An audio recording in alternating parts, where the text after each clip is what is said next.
So friends, once again एक और topic के साथ मैं हाजिर हूँ जो कि एडवांस के लिए काफ़ी इम्पोर्टेंट है। ओके, छोटा सा टॉपिक है बट कभी कभी अच्छा क्वेश्चन वहाँ से आ जाता है। तो देखिए क्या मीनिंग है, वो टॉपिक करेंगे हम लोग। The name of the topic आपने कोऑर्डिनेशन केमिस्ट्री में वो टॉपिक पढ़ा होगा, that is synergic effect metal carbonyl bond. Okay, so will see metal carbonyl bond, metal carbonyl bond. Okay, so will see about this. काफ़ी important topic है, coordination chemistry का है।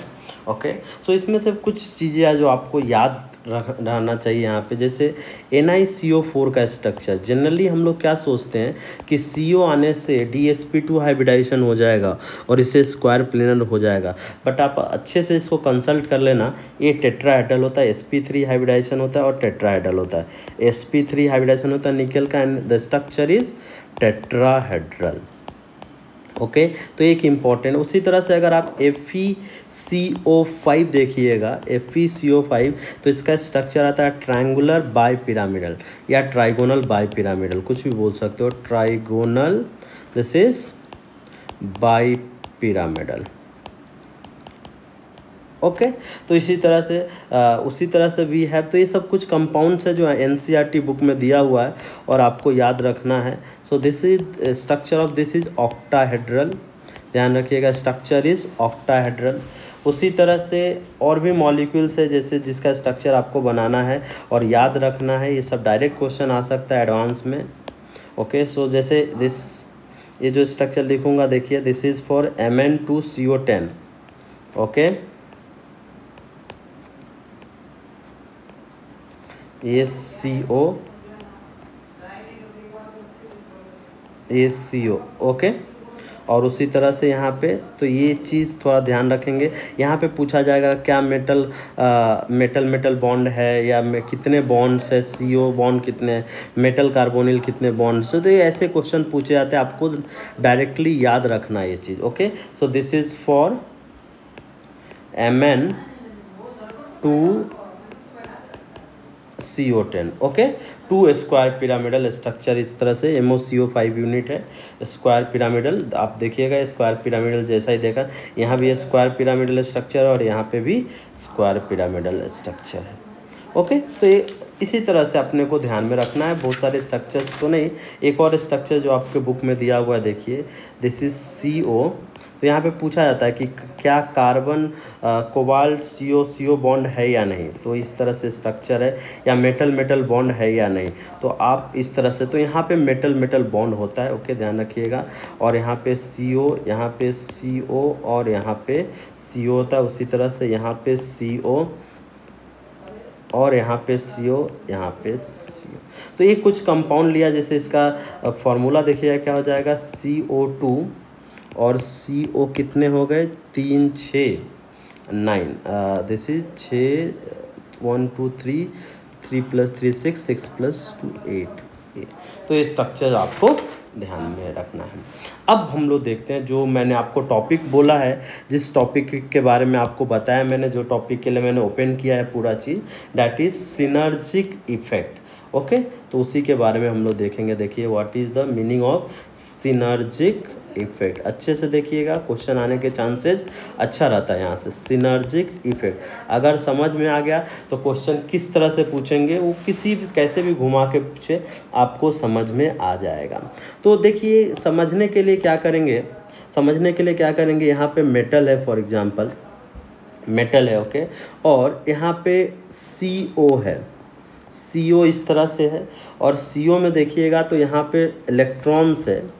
आप बोल सकते हो कि यहाँ पे इस तरह से ऑर्बिटल्स है, इसके पास इस तरह से ऑर्बिटल्स है और इस तरह से ऑर्बिटल्स है। तो सबसे पहले तो यहाँ पे 2 इलेक्ट्रॉन है इसके पास।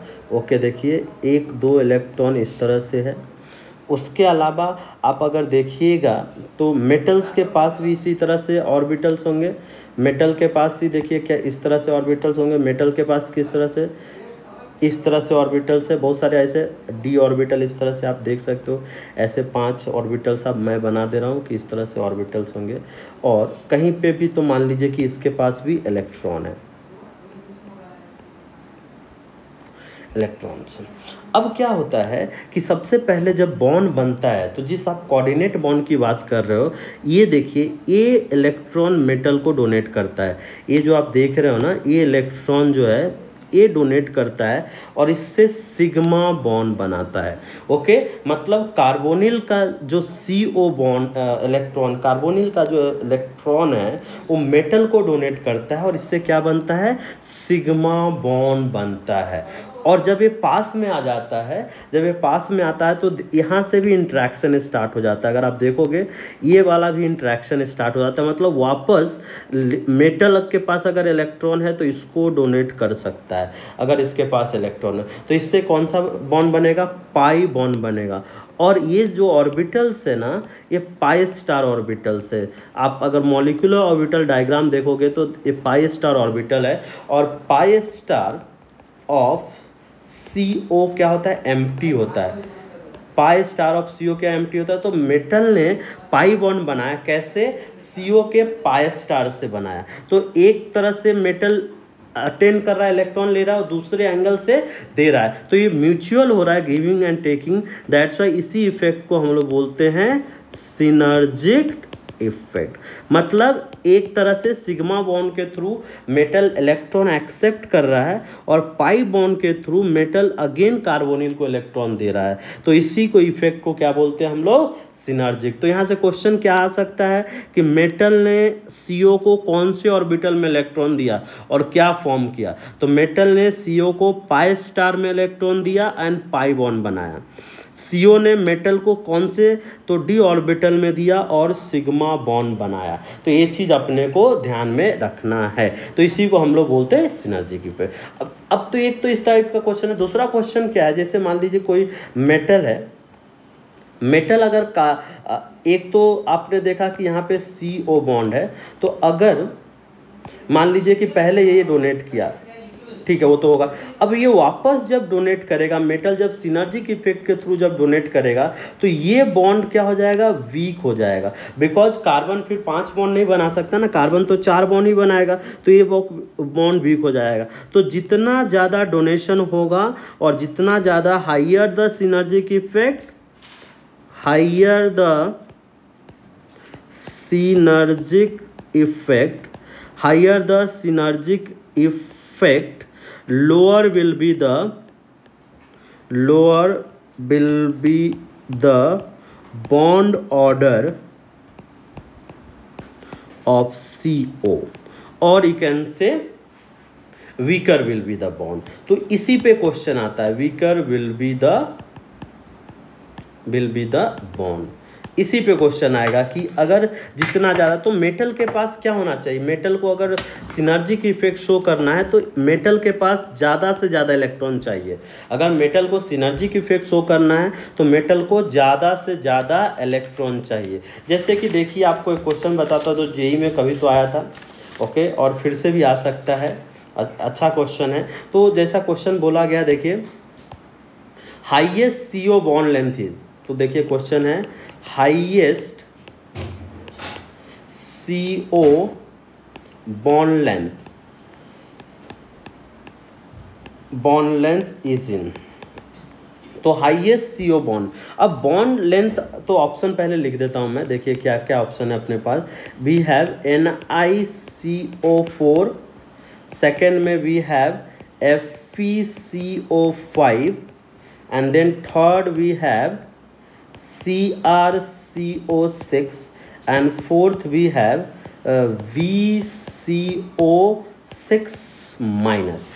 अब इसमें से पूछा है तो देखिए CO बॉन्ड लेंथ किसमें ज़्यादा होगा, तो आपको मैंने ऊपर ही बता दिया कि अगर जितना ज़्यादा सिनर्जिक इफेक्ट होगा, जितना ज़्यादा सिनर्जिक इफेक्ट होगा उतना कम उसका बॉन्ड ऑर्डर होगा।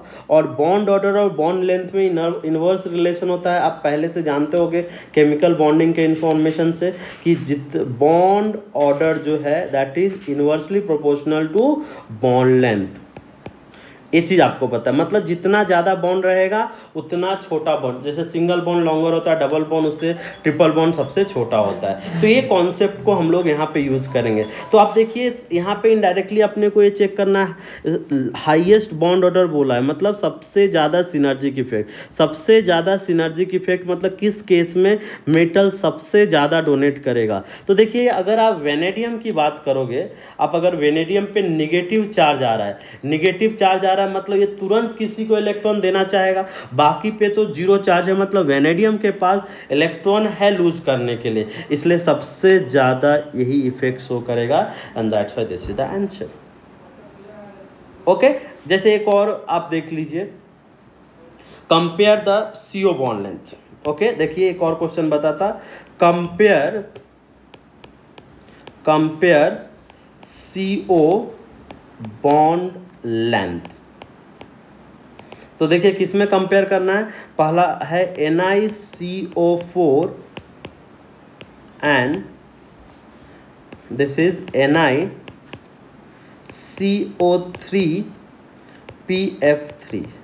इसमें अपने को कंपेयर करना है कि CO बॉन्ड लेंथ किसका ज़्यादा होगा, CO बॉन्ड। तो अब आपको यही चेक करना है कि आखिरकार किस में सिनर्जिक इफेक्ट ज़्यादा होगा। तो देखिए अगर हम लोग बॉन्ड बनाए, जैसे NiCO4 अगर आप बनाते हो Ni, तो आप CO टेट्राहेड्रल फॉर्मेट में इस तरह से बना दो, उसी तरह से यहाँ पे बनाओगे तो एक PF3 आ जाएगा और CO Ni है, दिस इज CO।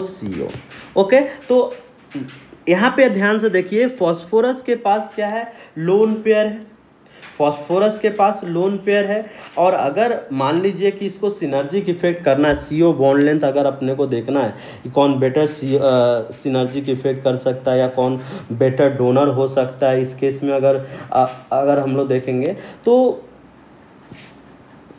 अगर आप देखिए ध्यान से, जो CO2 यहाँ पे CO is also pi acid है और phosphine is also pi acid, दोनों पाई एसिड का मतलब होता है टेंडेंसी टू एक्सेप्ट इलेक्ट्रॉन। तो ये वाला ग्रुप भी पाई एसिड है और ये वाला ग्रुप भी पाई एसिड है, पाई एसिड।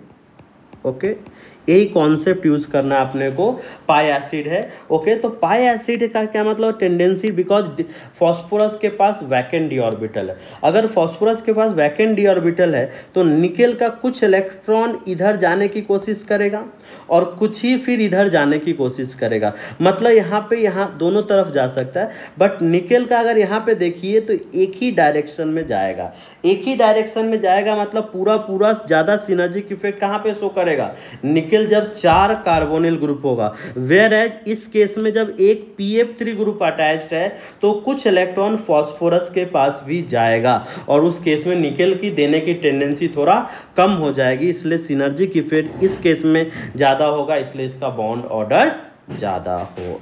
बॉन्ड लेंथ बोला गया है इस बार, एक minute, compare the CO bond length बोला गया, मतलब जितना ज़्यादा सिनर्जिक इफेक्ट उतना ज़्यादा बॉन्ड लेंथ, मतलब उतना ट्रिपल से डबल में आ जाएगा ये।